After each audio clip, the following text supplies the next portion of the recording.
न दोस्ती न मोहब्बत के लिए वक्त रुकता नहीं यहाँ किसी के लिए। अपने आप को यूं बेरुखी न कर, खुद को खुश रख खुद के लिए।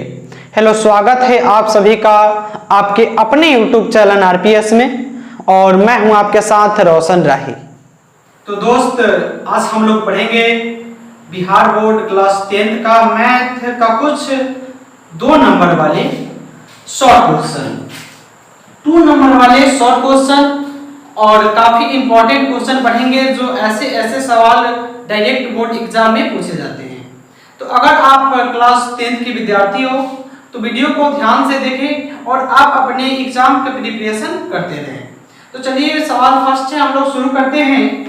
सवाल फर्स्ट में क्वेश्चन नंबर फर्स्ट है, दो संख्या 50 और 75 का लसा यानी एलसीएम 150 है तो मसा ज्ञात करें। यानी 2 नंबर दिए गए हैं और लसा दिया गया है, बोला है कि इसका मसा ज्ञात करें। तो अगर आप नहीं जानते होंगे तो इसका एक फार्मूला होता है। चलिए इस क्वेश्चन का सलूशन करते हैं, बहुत ही आसान है, बस थोड़ा सा आपको समझते रहे। यहां से अगर हम लोग सलूशन करते हैं तो एक फार्मूला होता है, पहली संख्या इनटू दूसरी संख्या, दूसरी संख्या बराबर लसा गुण्य मसा।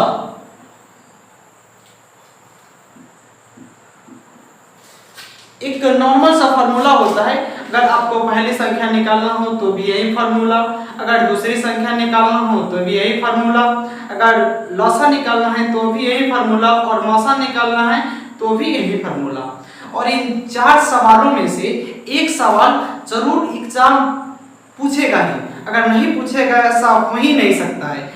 तो चलिए, काफी इंपॉर्टेंट है आपके लिए, थोड़ा समझने का प्रयास करिए। फार्मूला होता है पहली संख्या गुने दूसरी संख्या बराबर लसा गुना मसा। तो सवाल में पहली संख्या दिया है 50 और दूसरी संख्या दिया है 75 और लसा बराबर भी दिया है और बोला है कि आप मसा ज्ञात करिए, फाइंड इसको ज्ञात करना है मसा को। तो चलिए इसमें थोड़ा हम लोग सेट करते हैं। तो पहली संख्या बराबर 50 इंटू है तो इंटू, दूसरी संख्या बराबर 75 इक्वल टू लसा बराबर दिया है 150 और इंटू मसा हमको ज्ञात करना है। तो मसा की जगह पे हम लोग क्या लिखेंगे, मसा को लिखेंगे, बिल्कुल आसान। चलिए आगे थोड़ा सा समझते हैं। यहाँ पे 50 इंटू 75 और ये मसा यहाँ पे लिख देते हैं।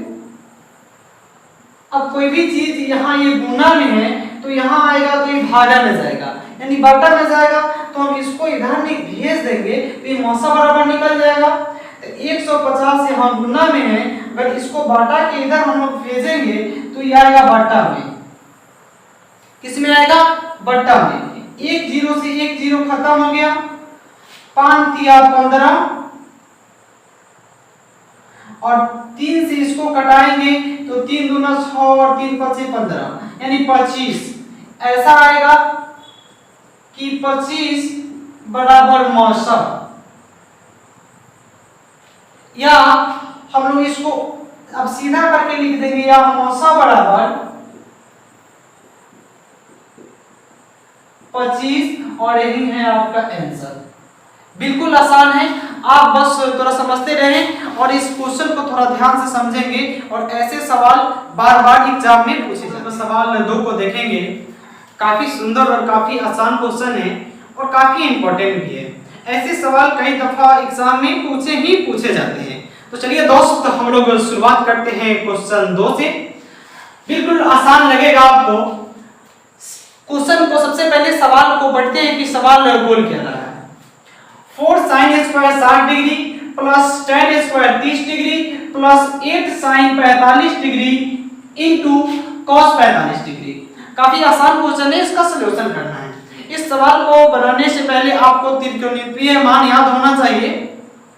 आगे एक वीडियो हम बनाएंगे जिसमें त्रिकोणमितीय मान एक ही वीडियो में आपको सिखा देंगे, और फिलहाल इसको समझते हैं। चलिए इसका सबसे पहले हम लोग सॉल्यूशन करते हैं। यहाँ पे 4 है तो 4 रहेगा, और साइन 60 डिग्री का मान होता है √3/2।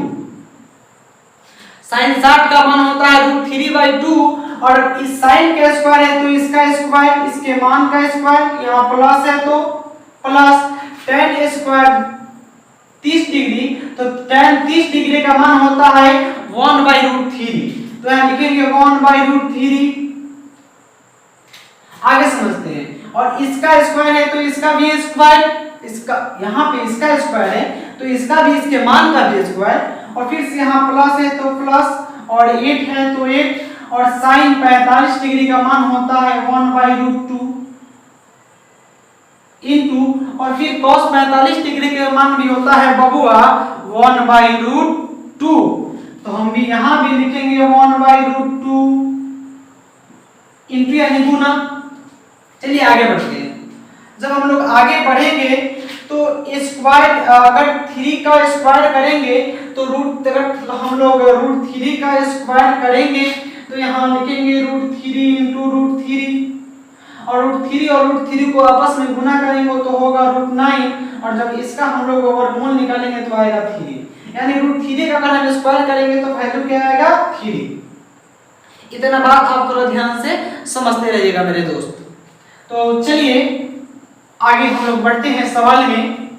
4 है तो 4, और √3 का स्क्वायर करेंगे तो यहाँ डायरेक्ट हो जाएगा 3, और 2 दूना क्या हो जाएगा बबुआ 4, यहाँ प्लस है तो प्लस, और 1 का स्क्वायर करेंगे तो 1, और जब √3 का स्क्वायर करेंगे तो आपको पहले ही बताया ये हो जाएगा 3। यहाँ प्लस है तो प्लस, 8 है तो 8, और देखिए 1 और 1 में अगर हम लोग मल्टीपल करेंगे तो ये हो जाएगा 1, और √2 और √2 को गुना करेंगे तो हो जाएगा √4। चलिए दोस्त सवाल में आगे बढ़ते हैं। काफी मजा आने वाला है आपको इस वीडियो में, बिल्कुल समझ में आएगा, आप अच्छा कर पाएंगे क्लास 10th में। तो चलिए यहाँ 4 से 4 कट गया, यहाँ बचा 3, प्लस है तो प्लस 1/√3, और यहाँ बचा प्लस और 8, और यहाँ 1/, देखिए इसका जब हम लोग वर्गमूल निकालेंगे √4 का तो आएगा 2, और 2 से ये कट गया 4, 2 चौका 8। चलिए आगे बढ़ते हैं। आगे बढ़ेंगे तो ये होगा 3, यहाँ प्लस है तो प्लस 1/3, और प्लस यहाँ 4/1, या 4 सीधा इसको लिख सकते हैं। चलिए 4 और 3 को जोड़ेंगे यहाँ तो क्या आ जाएगा 7, और 7/1 इनटू 1/, प्लस 1/3। काफी आसान। चलिए यहाँ पे थोड़ा लिखते हैं, आपको समझ में आएगा। अब यहाँ पे इसका और इसका एलसीएम हम निकालेंगे तो दोस्त आएगा 3, और 1 का पहला 3 बार पढ़ेंगे तो 3 से, और 3 से 7 में गुना करेंगे तो 3 7 21, यहाँ प्लस, और यहाँ पर 3 का पहला 1 बार पढ़ेंगे तो 3 यानी 1, और यहाँ आ गया 21 और 1 22, और 22/3, और यही होगा इसका आंसर। दोस्त यहाँ पे हम लोग बट्टा का सिंपल जोड़ किए हैं जो आपको बचपन में ही सिखाया गया था, और ये काफी आसान है। तो लगा ना दोस्त मेरे आसान।